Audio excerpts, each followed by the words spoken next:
آج کی اس ویڈیو میں ہم آپ کو امام مہدی اور دجال کے بارے میں بتائیں گے۔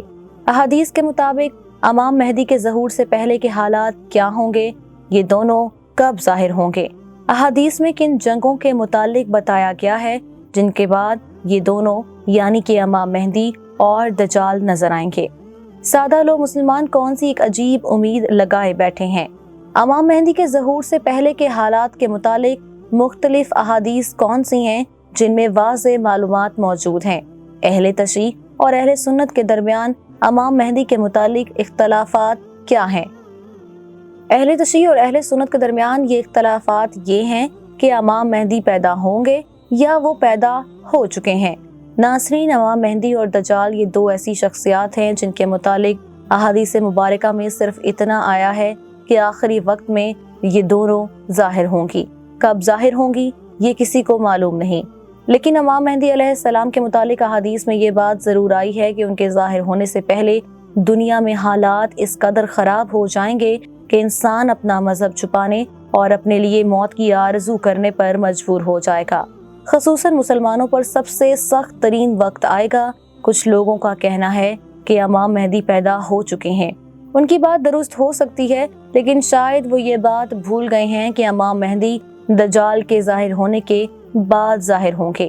حضرت امام مہدی سے پہلے جو حالات ہوں گے اس کے متعلق ایک حدیث حضرت عبداللہ بن عمر فاروق رضی اللہ تعالیٰ عنہ سے روایت ہے کہ حضرت عبداللہ بن عمر فاروق رضی اللہ تعالیٰ عنہ فرماتے ہیں کہ اس فانی دنیا میں کل 5 عظیم جنگیں ہیں، ایسی ورلڈ وار جس کی لپیٹ میں پوری دنیا آ جائے گی۔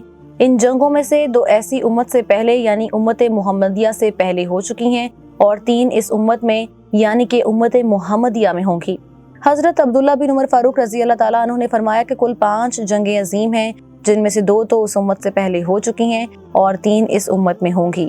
ناظرین، اس حدیث کے متعلق ریفرنس آپ کی سکرین پر اس وقت موجود ہے۔ ناظرین، حضرت جابر بن عبداللہ سے روایت ہے کہ وہ وقت قریب ہے جب عراق والوں کے پاس روپے اور غلہ آنے پر پابندی لگا دی جائے گی۔ ان سے پوچھا گیا کہ یہ پابندیاں کس کی جانب سے ہوں گی تو انہوں نے فرمایا اجمیوں یعنی کہ غیر عرب کی جانب سے۔ پھر کچھ دیر خاموش رہنے کے بعد کہا کہ وہ وقت قریب ہے جب اہل شام پر بھی یہ پابندی لگا دی جائے گی۔ پوچھا کہ یہ رکاوٹیں کس کی جانب سے ہوں گی؟ فرمایا اہل روم مغرب والوں کی جانب سے۔ پھر فرمایا رسول اللہ صلی اللہ علیہ وآلہ وسلم کا ارشاد ہے کہ میری امت میں ایک خلیفہ ہوگا جو لوگوں کو مال بھر بھر کے دے گا اور شمار نہیں کرے گا۔ آپ صلی اللہ علیہ وآلہ وسلم نے فرمایا کہ جس کے قبضے میں میری جان ہے یقیناً اسلام اپنی پہلی حالت کی طرف لوٹے گا جس طرح کی ابتدا مدینہ سے ہوئی تھی، حتیٰ کہ ایمان صرف مدینہ میں رہ جائے گا۔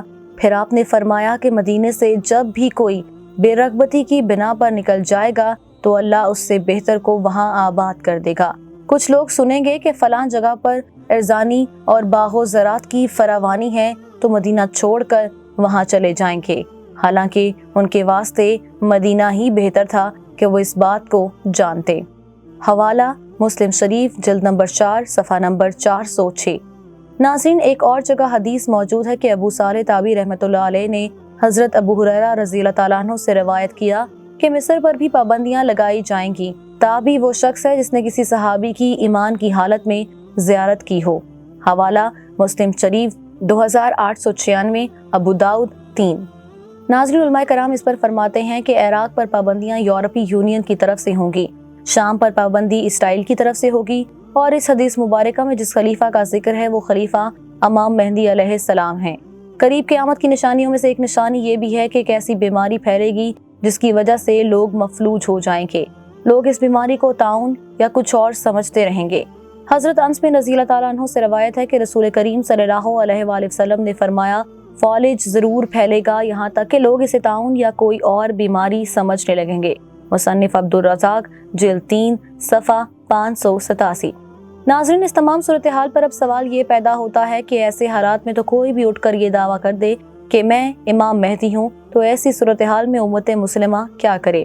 اس کا جواب یہ ہے کہ امام مہدی کا دعویٰ کرنے والا ہر بندہ جھوٹا اور مکار ہوگا، کیونکہ تصوف کا ایک قاعدہ ہے کہ تصوف کے میدان میں مدعی کی سزا موت ہے، یعنی کوئی بندہ ولی ہونے کا دعویٰ خود نہیں کر سکتا۔ اس حوالے سے حضرت ام سلمہ رضی اللہ تعالیٰ عنہا سے ایک حدیث مبارکہ روایت ہے کہ جس کا مفہوم یہ ہے کہ مدینے میں نئی خلیفہ کے انتخاب پر مسلمانوں میں اختلاف ہوگا۔